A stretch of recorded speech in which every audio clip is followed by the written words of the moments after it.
You're listening to Imperfect Heroes, Insights into Parenting, the perfect podcast for imperfect parents looking to find joy in their experience of raising children in an imperfect world. And I'm your host, DJ Stutz.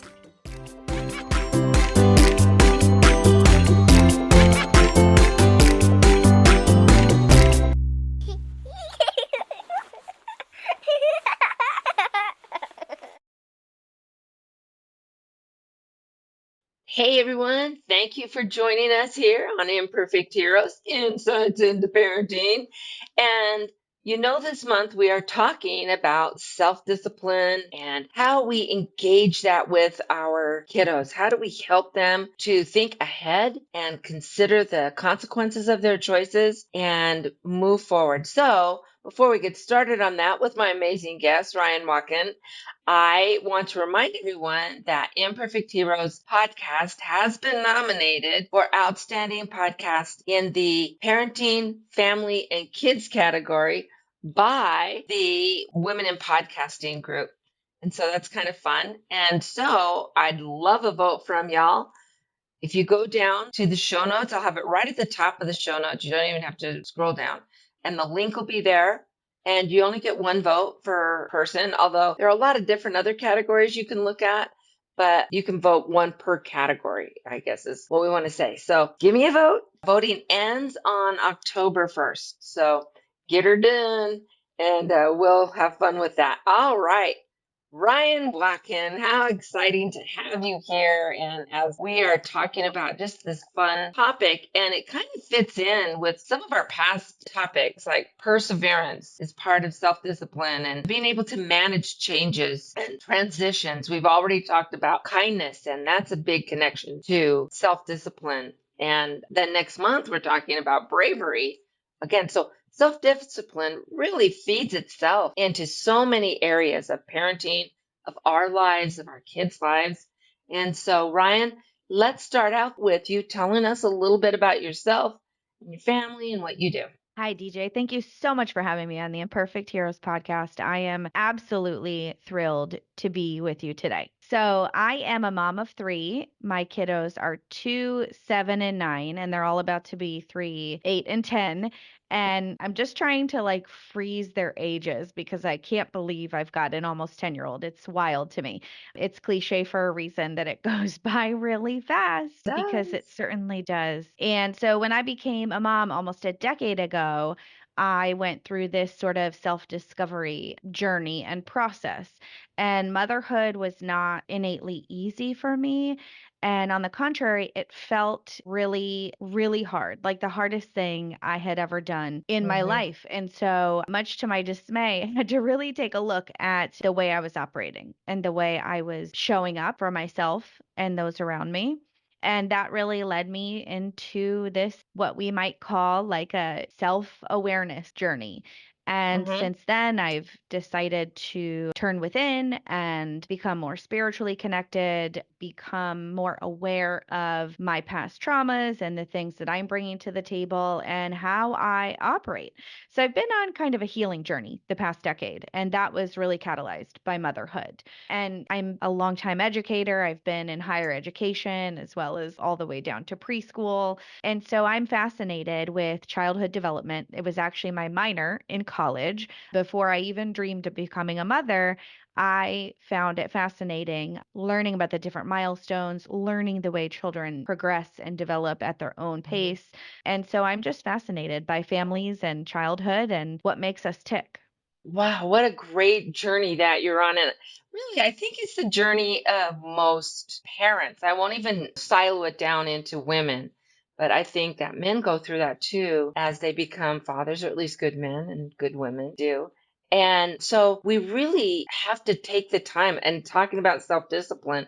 Self-discipline actually applies to our parenting and our adulthood. And we see a lot of adults around us all over, whether it's in our neighborhood, even within our own families, at our church, at our work, whatever, who are really lacking in that self-discipline, executive functioning kind of thing that's needed. And so it's our responsibility now as the generation of children raisers at this point to really bring them back to being able to have that self-discipline.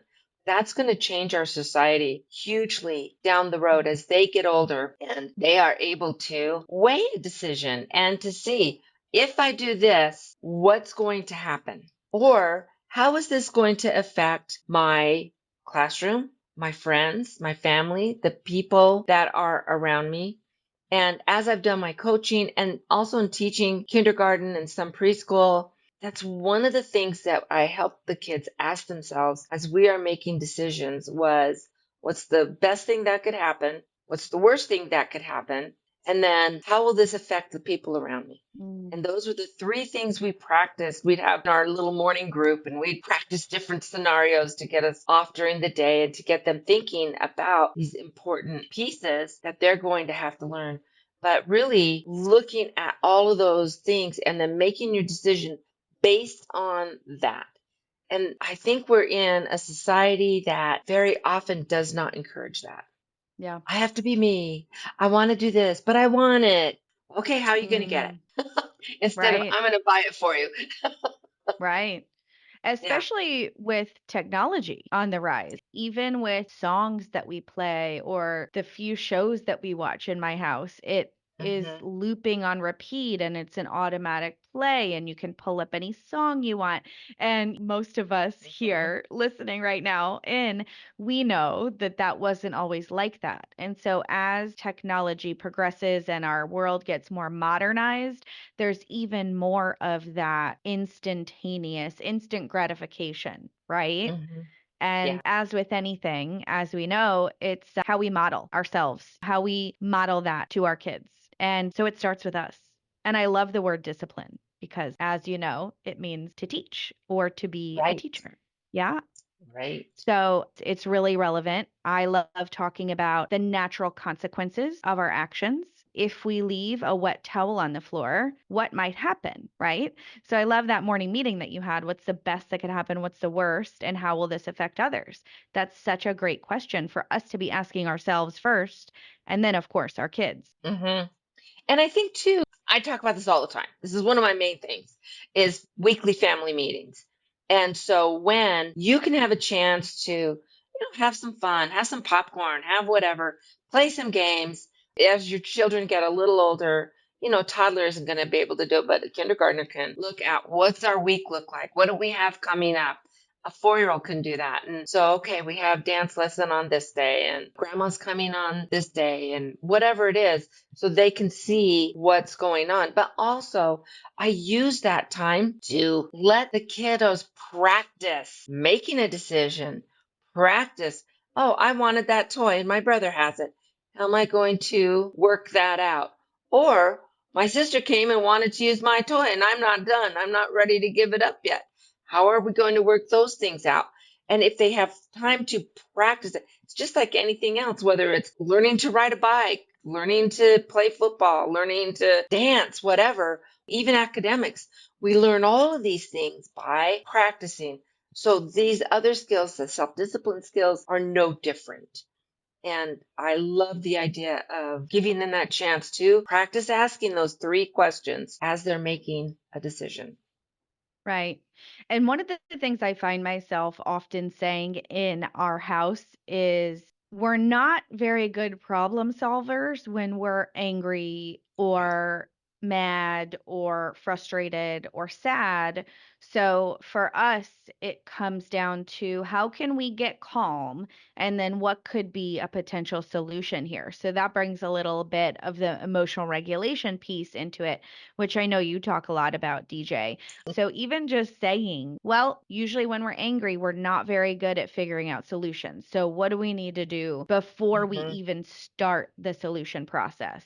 And so that'll help them remember, okay, I need to calm down if I'm going to find a solution to this problem. If I'm going to get this toy back, what's going to be the Hmm. most effective way to do it? And how do I start that process?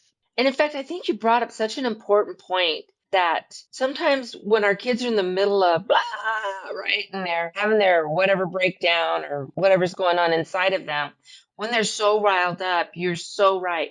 We don't make good decisions and they're not able to really learn at that point. It's not the time to give them a lecture on why we don't have a meltdown in the middle of the grocery store. It's a time to help them work through those emotional times and give them that chance to learn how to regulate themselves through, okay, I'm feeling really tense. I'm feeling really upset. And two, you also brought up modeling. And I think too, we need to speak about what we're going through in our head. We need to verbally bring that out so our kids can hear us. They can hear our process that we're going through. It's like, oh, I'm really frustrated right now. Okay. I just need to take a breath. Or if you're verbalizing that and they're hearing that, I needed to get a drink of water. Maybe that will help me. And you're giving them some of those tools and they see you using them as well. That modeling piece you brought up is so important. Right. And I think that made me think of just this simple self love. Like you mentioned, getting a glass of water. Like when our kids see mom or dad taking care of ourselves and really honoring what our needs are. Have we eaten in the past few hours? Are we Mm-hmm. hydrated? Have we exercised today? Like, how are we taking steps to help ourselves feel good and just meet those really basic needs? And when they see us doing that, and I love how you mentioned the narration piece. I said to my big kids the other day, I said, mommy missed yoga this morning and I was intending on going and I got so frustrated. And they kind of saw this like, oh gosh, okay, mom missed a meeting and that made her a little off. And now she's telling us that she's a little off because she's kind of been short and my patience wasn't great that day. And then another day completely I said something like, oh gosh, I just feel so good when I get really good sleep at night and when I take a Mm-hmm. walk in the morning and see the sunshine. I feel so good. I feel like really calm today. And they were like, oh, yeah. And it's just these really little moments. And in parenting, we can't see the immediate payoff. We're not like, oh, Right. look at our kids. They're just crushing it. And it's not like that. It's like that we hope they take all those little micro moments with them as they grow through the years and the decades, and then honor those things for themselves as they start to grow too. And you think your kids aren't paying attention or they're not listening. I've heard parents, as I've been coaching in various situations, that they would say, well, we don't argue in front of the kids. Well, where are the kids when you're arguing? Well, they're asleep. They're picking it up. Either you may think they're asleep and they're really not. I remember acting like I was asleep when my parents were arguing and how I was so unsettled. And then also, even if they are asleep, their subconscious is picking up those vibes as well. And even if you're arguing, they're at school, they can't hear this. The way you treat each other while you're in an argument, and it's normal. Everybody argues. And if they say they don't, they're lying to themselves or to you. So everybody has those moments, but self discipline. How do I control myself when I am upset with a spouse or with a clerk that isn't being cooperative or some guy that just cut me off and I'm driving? All of those things, the kids are watching every minute. And if there's that tension between you and your spouse or an extended family member or whatever, they may not hear the words, but they pick up on the emotion and the feelings of that. And so, how many times have I heard someone say, well, I was mad, and use that as an excuse for their bad behavior? And then they get mad at their kids when their kids use it, right? It's like, Mm-hmm. well, goose gander. So it's really important, I think, to, like you said, just find your way, find your place that helps you, that even when you're in a disagreement, you can do it firmly but kindly. We don't need to use horrible words. We don't need to insult somebody and then say, well, they were being stupid or they were being, really, because is that the excuse your kids get to use? Yeah.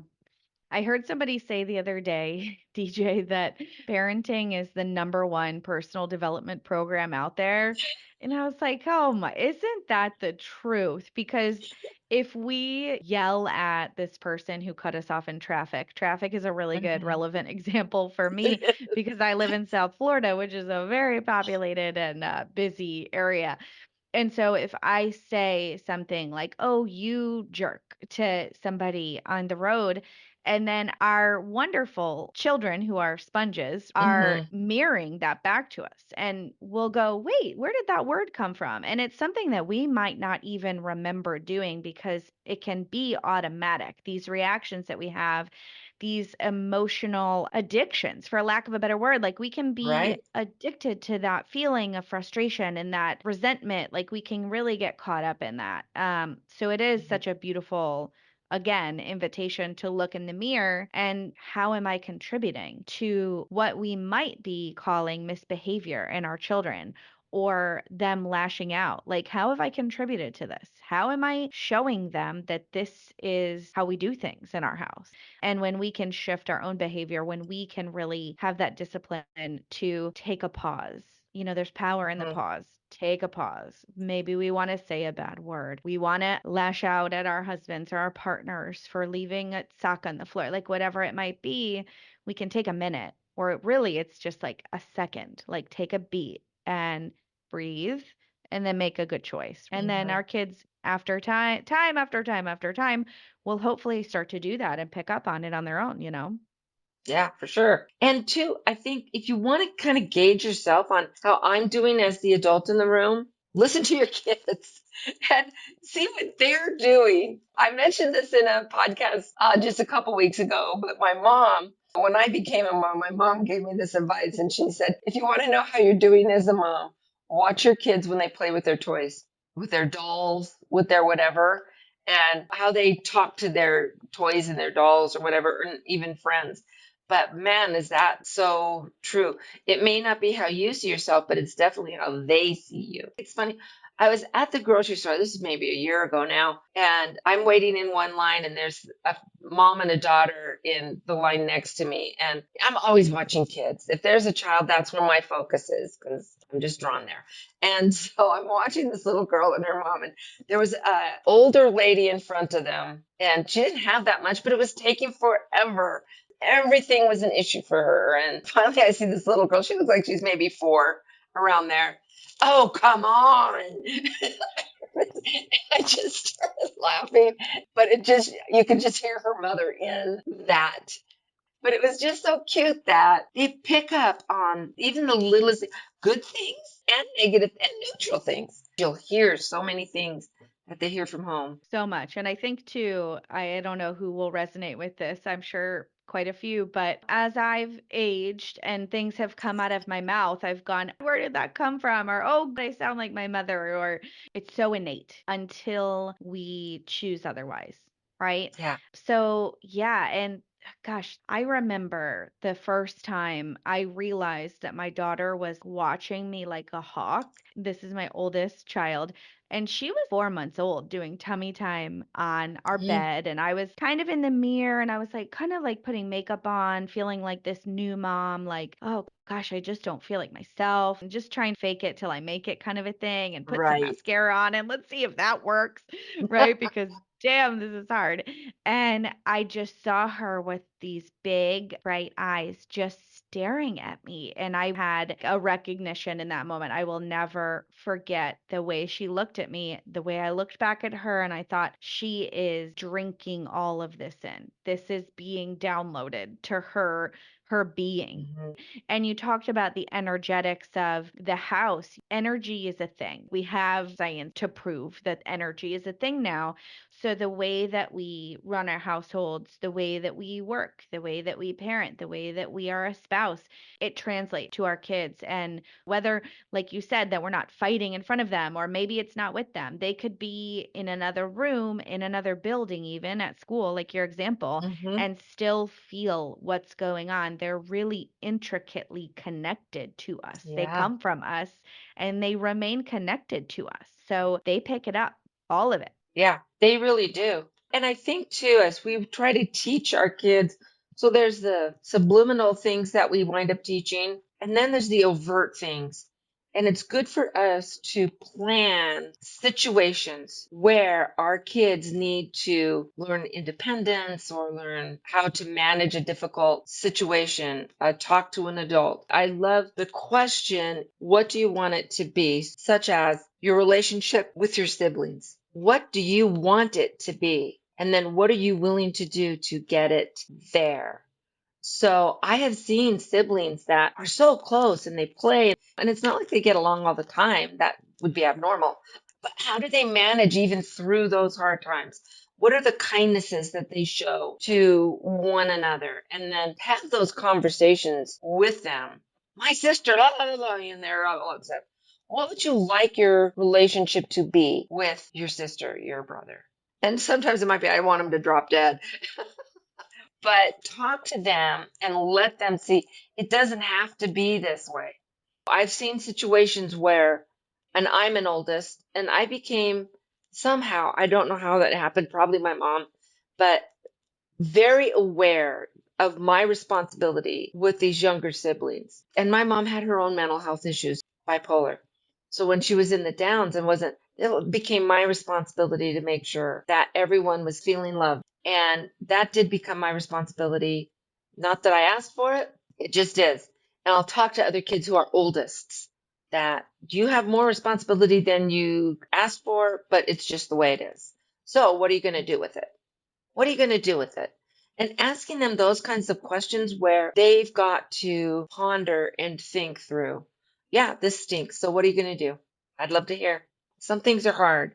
Or they come home from school and Joey's a bully to me. Chances are your child isn't perfect either.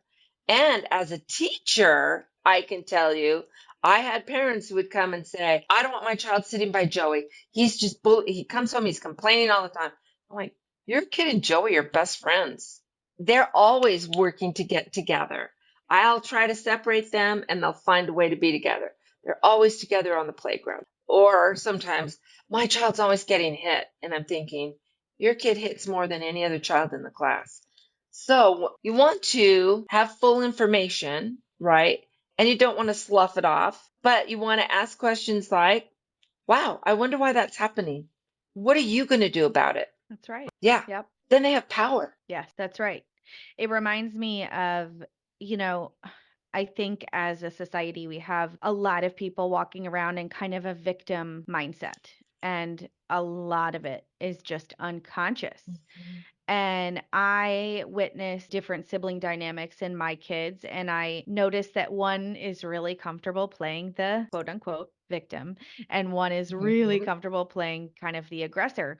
But if you look between the lines, that's not all that's Mhm. happening. So on the surface, it looks like that, but there are other things that are really, really subtle. There are so many nuances of the way that each of them are contributing to this role that they're Mhm. playing and this conflict that they might be having. Right? It's so funny. I was talking to my sister-in-law yesterday and I was like, "How did you and your siblings, one of whom is my husband, how did you Uh-huh. guys turn out so great? You guys have such great work ethics and you this and you that."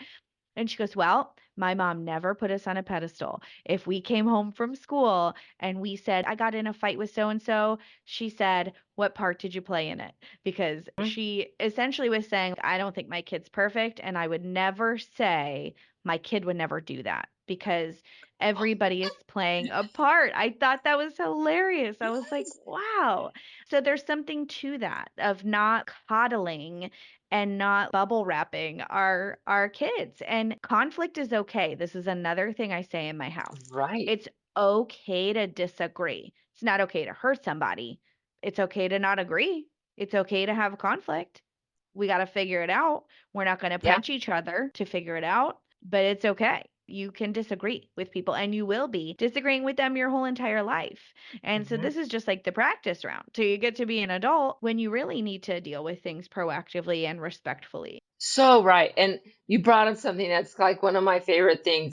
I always felt like, myself included, any parent who says my child would never, I don't care how you finish that sentence, you're delusional. It's like, given the right circumstances, any child would. Hmm. And so my child would never hit.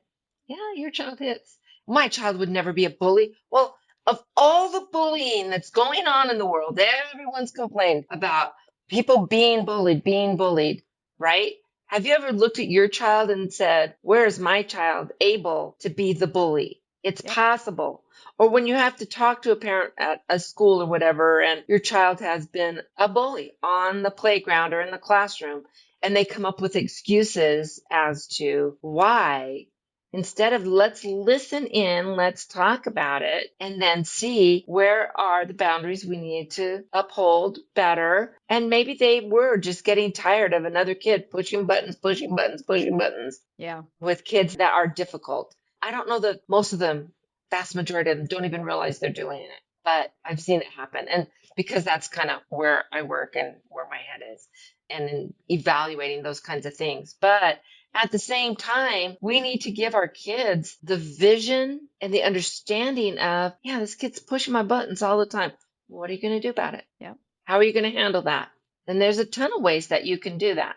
But I love that you said my child would never, because I always had to laugh as a teacher. Because I'm sure those are the kids maybe that are getting in the most trouble. And I wonder if this is just me kind of pondering. I think so often we don't acknowledge the things that our kids are saying and the feelings that they're having. So Hmm. something to the effect of, like you said, like, I wish my sibling or this bully at school would drop dead. Like, instead of going, no, Right. no, no, no, don't say that. You go, you're really having a hard time with this kid. Wow, Yeah. that's big. You just said that. So, not like brushing these things under the rug, just acknowledging what our kids are saying. We don't have to agree with them. We can hold Hmm. space. I think that holding space and not letting it affect our feeling of center, right? We can sit there, we can be the adult, we can be calm, compassionate, and kind as we listen to somebody vent about how fed up they are with their sibling or this kid at school or Hmm. whoever it might be, because that's a thing, right? We do rub up against each other as Right. humans. Like, that's the whole thing. We're here to learn from each other, and it's not always pretty and it's not always graceful, but I think being able to acknowledge that in children and hold space for that is such a big step. Such a huge part of gaining that self discipline is telling yourself, I'm going to let them talk until they've worn themselves out. I'm not going to argue with them Yep. about this. And then when they've calmed down, I can say, this is kind of what I heard. And that might set them off again. Okay.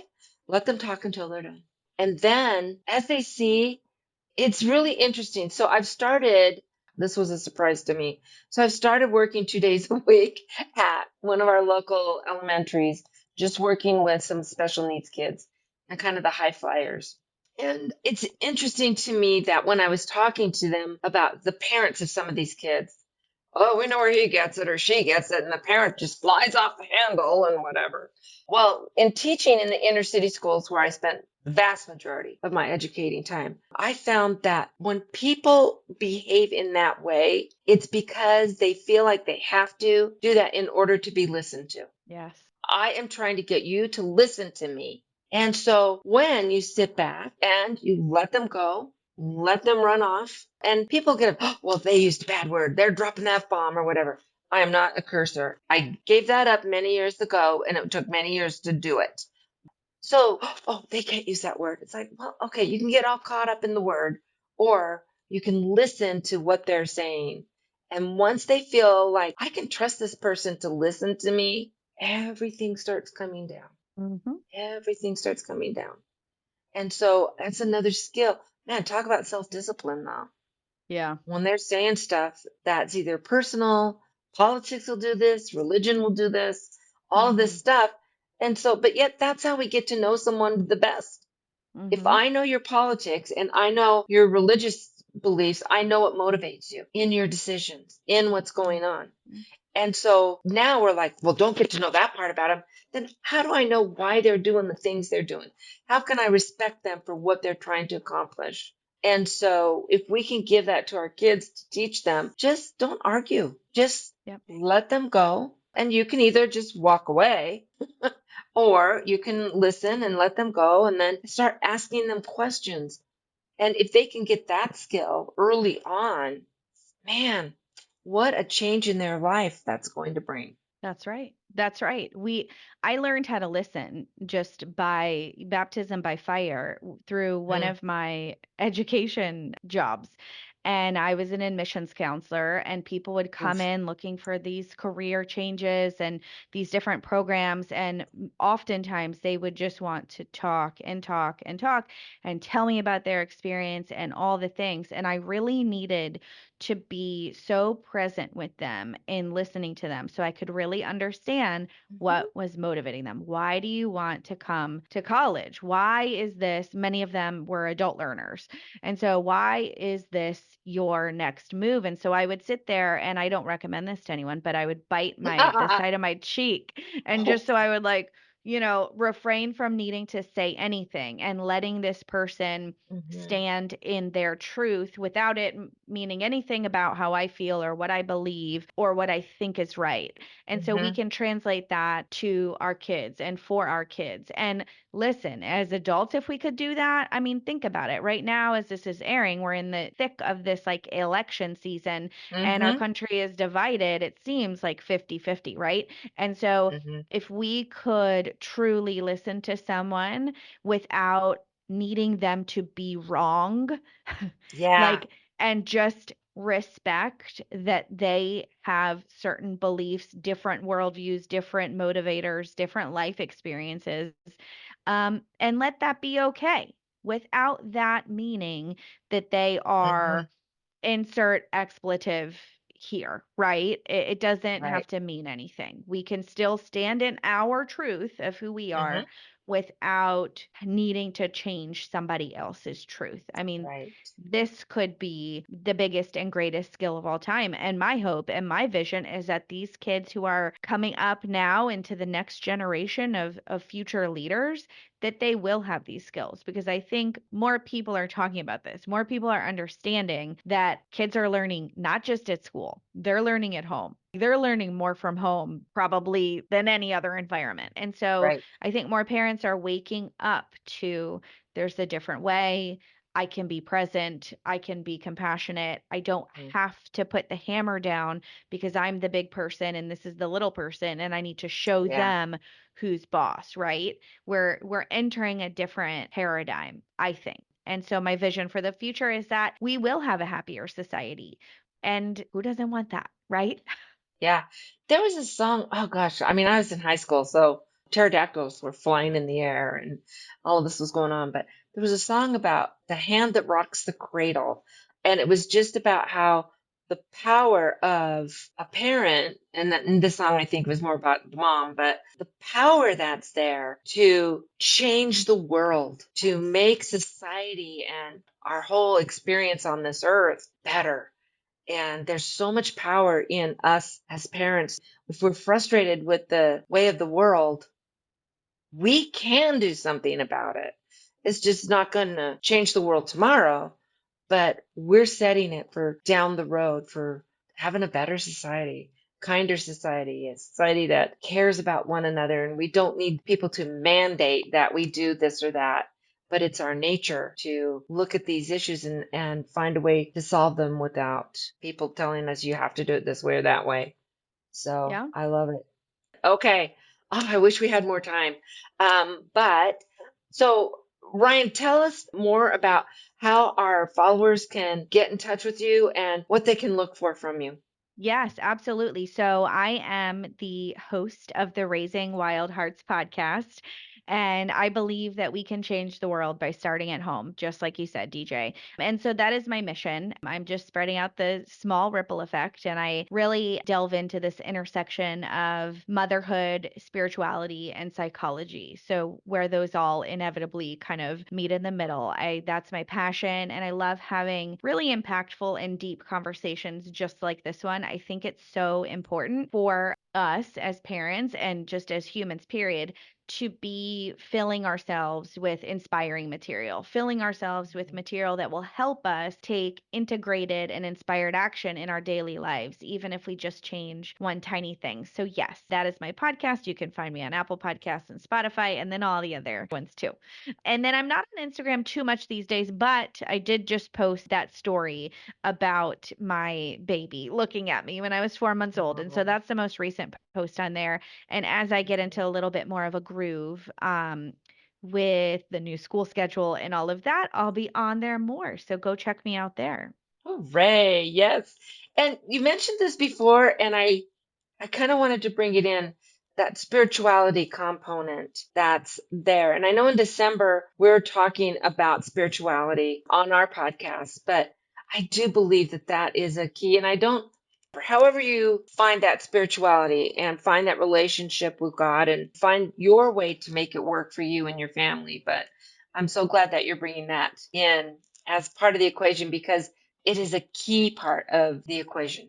Yes, I think to have faith and trust in something bigger than ourselves that's also within ourselves that we can stay connected to and kind of tethered Mhm. to is this hope for the future. And at the end of the day, regardless of the religion or the spiritual beliefs that anybody subscribes to, I think it's capital L love. If you distill all the beautiful spiritual works in the world and religious works, it all comes down to love. And Right. so there's 86,000 seconds in the day, I think. And so we have 86,000 times in the day when we can come back to love and come back to love and come back to love. And it's as simple as that. And it's just a habit like anything else. And so, Mhm. you know, the greatest self discipline, come back to love 86,000 times a day, even in your sleep. Absolutely. Yeah. Absolutely. The two great commandments. And if you follow those two, everything else falls into place. If you base it. Mhm. I love what you're doing. Thank you so much. So before we go, though, I always ask my guests the same question. And that is how, we know that there's no perfect parents but how would you describe a successful parent? To me, it all distills down to presence. Presence in the diapers up to your neck, presence in the blowout, presence in the sibling arguments, presence in the exhaustion and the exasperation and the worry. And when we're able to just be rooted where we are and not need to change anything or make anything different and just really be in this experience of parenting, that to me is success. Just like being here for the ride because it is a ride and there are Yeah, ebbs and there are flows and it can feel like agony and it can feel like bliss. And when we allow ourselves to be here for all of it, I think that's what success is. absolutely. Oh, I love it. I love it. Thank you so much, Ryan. It's so wonderful having the chance to talk with you and to engage with you on such a great topic. And I love the way we brought self-discipline around to all of these other pieces. It's just so great. So thank you so very much. And everyone, remember, vote for me at the link down below. And you can always catch me on Facebook and Instagram, Imperfect Heroes Podcast. And until next week, let's find joy in parenting. See you guys. Thank you so much for sticking around to the end of today's episode of Imperfect Heroes. Parenting is truly one of the most rewarding journeys we can take, but let's face it, it can be incredibly challenging and sometimes we make it harder on ourselves than it needs to be. The good news is that with a little bit of work up front, there are practical steps you can take to bring more peace and joy into your family life. I am passionate to share these strategies and insights with you. If you're ready to step on the path to joyful, effective parenting, I invite you to schedule a family checkup. Just click on the calendar link in the show notes below, schedule a time that works perfectly for you, and let's work together to create a more harmonious and happy environment. And remember, every small step that you take today makes a big difference. So thank you again for joining us, and until next time, let's find joy in parenting.